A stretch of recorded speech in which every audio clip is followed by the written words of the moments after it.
the plant deck, and I think this is not as horrible of a situation because, as mentioned, as a mid-range deck, you do have a lot of disruption, you do have a lot of the hand traps, and Herman is also maining, I think, Dark Ruler no more, right? Yeah, he's playing 3 copies. Yeah. And Unexpected Die, a great way to start things off, obviously accessing the Loshi.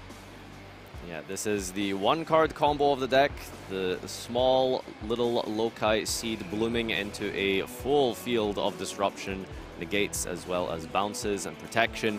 So this is really Herman's time now to see, have we drawn any hand traps? He is playing Imperm as well as Ash, and also some of those field breakers as we've just mentioned. So it really is going to come down to seeing a lot of non-engine, and I think sometimes, do you think that can be a bit of a frustrating experience versus combos, that you have to see non-engine to kind of break these fields? I mean, it's fair enough. It's in the history of the game, the way you built your deck, and I think it also makes up a big part of the decision of what deck you're going to bring. If your deck can afford to play a significant part of non-engine, I think that's obviously a great bonus, and that is what Herman has decided to go for, as you mentioned. But sometimes I would say you see more of a single decision, and here... That's huge. Yep. We see the Ash, as we can see Herman experience with the deck. Oh, normal summon the twin. Yeah. Wow, that just didn't do anything. Yeah. Unbelievable. You can see Herman smiling at. So normally drawing twin is really bad because it's, I guess you want to call it more of the garnet of the deck. Yeah. But in this case, because Jessica specifically didn't start with a normal summon, she actually special summoned the Loci from the deck. It meant that you can just normal summon the twin instead. And because the... Oh, wow, this is incredible. And when you normal summon the twin, it still gets the same effect as if you had resolved the sowing. Yeah. So the Ash Blossom basically might as well have said discard this card to the graveyard. Yeah, pretty much. And I think Jessica must be happy with this. And yeah, it's a dream start. Even if Herman holds an impermanence, will be not enough, honestly. Yeah. So it's and you're really happy about the Ash. Essentially, your combo now added discard 1 card from your opponent hand kind of thing. And as you can see, she's now using this Therian engine, which I think makes sense. It adds some additional combo potential going first, obviously ending on the Regulus as an additional interruption, and why not? I've seen this deck iterated upon and changed significantly over the years, and with the pre-Rikka version all the way back to last, now was it the National before, they were playing a sort of punk version of the deck with adventure tokens, and it just goes to show just how good, like, I think specifically like the Sun Avalon aspect of the deck is, with just the single normal monster and the link climbing of Malayas and even ending on Dryad Trinitai, but not really something they do anymore. And I think actually speaking to Jessica at UK Nationals, mentioning how it's really a tight extra deck because of the Rikkas at this point. So there's not a lot of ways to truly, you know, utilize some of the more obscure strategies and versions of the deck, as you could say. And this is amazing stuff, as you can see, Longfire tributing the Lily so that the Regulus can come down. Yeah, this is probably the last form of disruption Herman could have had a chance to use something on, as the Regulus now insulates from any other further disruptions from the hand. So really going to be potentially having to rely on drawing something like that main deck Dark Ruler. Absolutely. He's also using 3 copies of Cosmic alongside Feather Duster, which usually are really good against the Rikka deck. Obviously, the Con being the card you're afraid of, and when you draw, you know, alongside the Dark Ruler, maybe that's the only chance, but we're asking for a lot. Yeah, that's the incredible thing about Rikka as well. It's even if you do get Dark Ruler, it's one of those super dangerous combo decks where you don't just rely on your monster disruption. When you have an in-engine way to search for something like a trap card, it helps incredibly well against Dark Ruler. I mean, you know, there's, for example, the Zephyr Divine Strike, Yangzing 9-Pillar, which some people were playing in that kind of synchro pile a year or two ago. So whenever you have a big full combo deck that has the ability to search spells and traps as well, Dark Ruler becomes significantly weaker. And here looks like Jessica was also explaining Herman something that we don't see quite often, no? Him being super familiar with it, but... yeah, absolutely. Herman correcting Jessica is a surprise for sure here. But I think it was the attempt to use the twin effect while not controlling or not having the right names in your grave or field. It does require you to banish, to revive. Okay, so no twin here. We're going to go down the Madan path, and this is where the super important aspect of the Rikka version comes in, getting into that Con as the best way to protect against Dark Ruler, but also just diversifying your interruptions is extremely important. You know, something as simple as negate, negate, negate doesn't necessarily mean you can actually beat a deck that can push through disruption. If you're able to sort of mix that up a bit with a negate, a bounce, a steal, that really sort of like mixes up your strategy and your win condition. Yeah, and there is always that Rikka Princess sneakily sitting at the bottom of the graveyard, which is even another form of interruption there. So yeah, even further protection against Dark Ruler as it's in the grave. And yeah, as expected, we do get the Rikka sheet. The so-called mind control, as we like to call it, where you can, using Con in tandem with it, allows you to tribute your opponent's monster for cost, and then steal another monster, either, you know, removing an important link summon, removing a normal summon body that's particularly important. Extremely powerful card. Do you like to play all-in combo decks, or are you more of a mid-range player? No, neither. No. I can answer for you, yeah. Wait, what do you like to play then? No, him. Oh, I was answering. Me, honestly, I told you I would have played Labyrinth. It is my trap play He's the style. trap guy, It is my play style. Only deck I played back then, and here someone disagrees with me, is Spiral, but yeah, Spiral combo is his favorite format of all time. No, in my case, yeah, I do love combo decks, but more of not the like all-in combo decks. I do like you know, more of the grind games as well. Obviously, Zodiac. I'm biased toward toward that deck. Really? Why? Yeah. Did you do something with Zodiac? Not really. Not really. Can't quite remember. Been a while.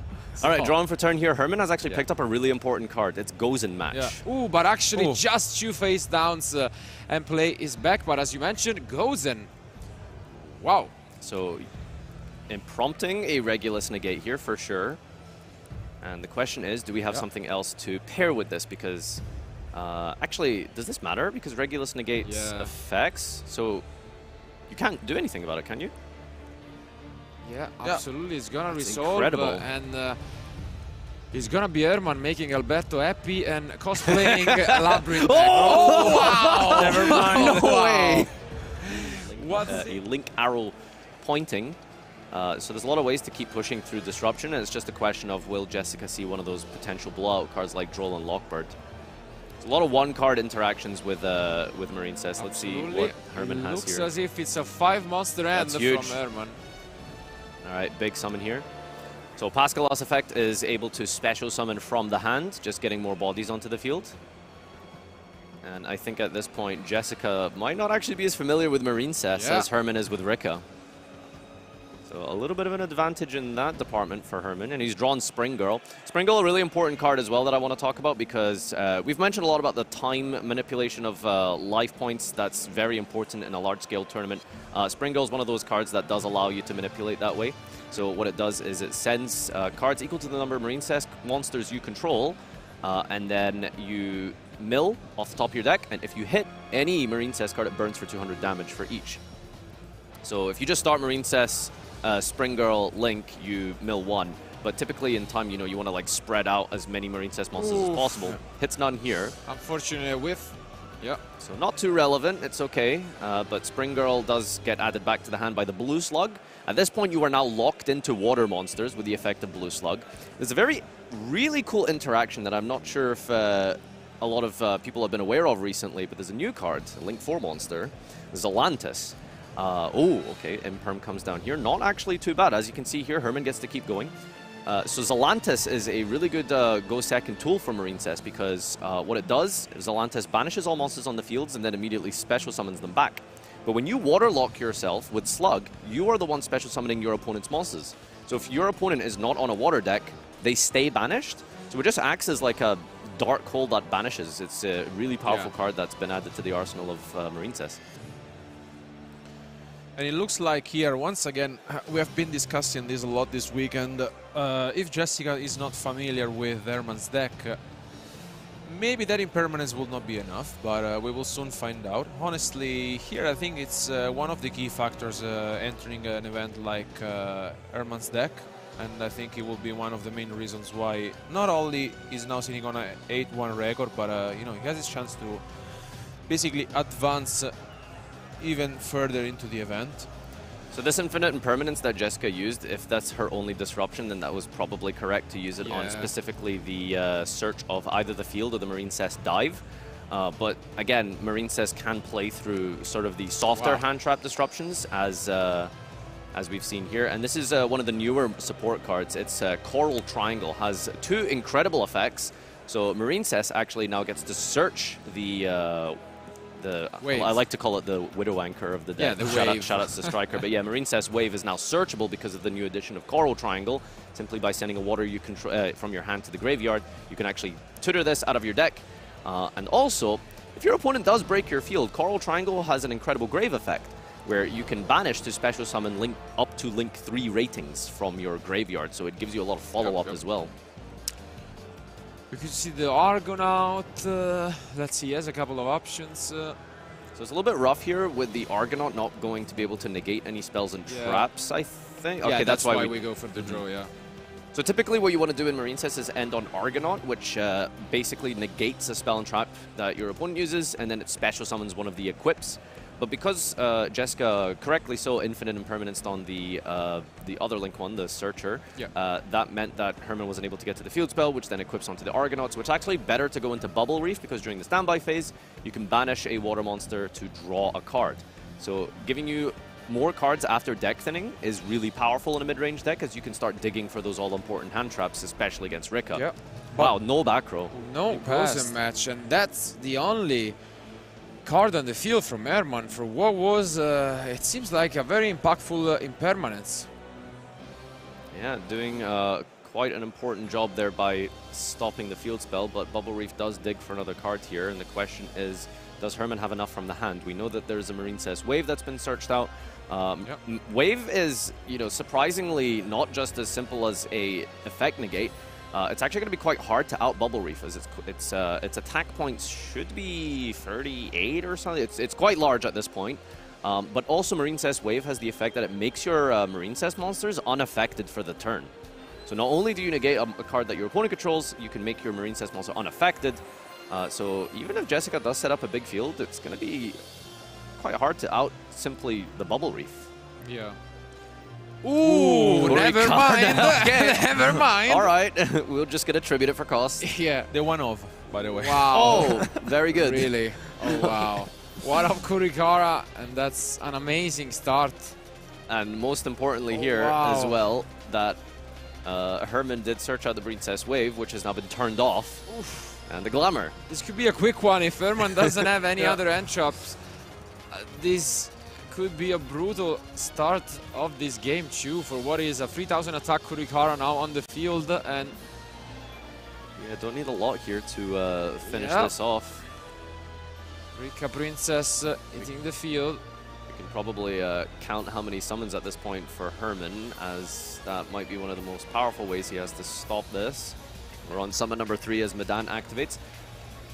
Always funny to hear when Plant players discuss the best place to stop their deck. It is actually Medan. Okay, but there is a Ghost Ogre from the side deck from Herman. Ghost Ogre on Medan. Still resolves to search the field spell, right? Yeah. So I'm wondering what the logic there is. I guess it probably just keeps a plant body off the field, so you can't extend with Princess, I want to say. Yeah, I think that will be one of the main reasons. Maybe I think Jessica was thinking about actually negating it with the Princess, you know? Because she could have just banished or rather put it back, but instead she's gonna allow the Ghost Ogre to resolve. Obviously already activated the Glamour, so should be Con, I guess. But I think she's debating whether or not she well, I suppose, yeah, I mean, you just go, okay. Oh, wow, okay. I mean, Con gets you to sheet, right? So but yeah, but you need the Rikka, so without it... Yeah, okay, that makes sense. So by Ghost Ogering the plant monster off the field and hoping that she doesn't end on a Rikka, it turns off sheet, I guess is the logic. Oh, okay. Well, we've just got normal summon Loci. Oh, wow.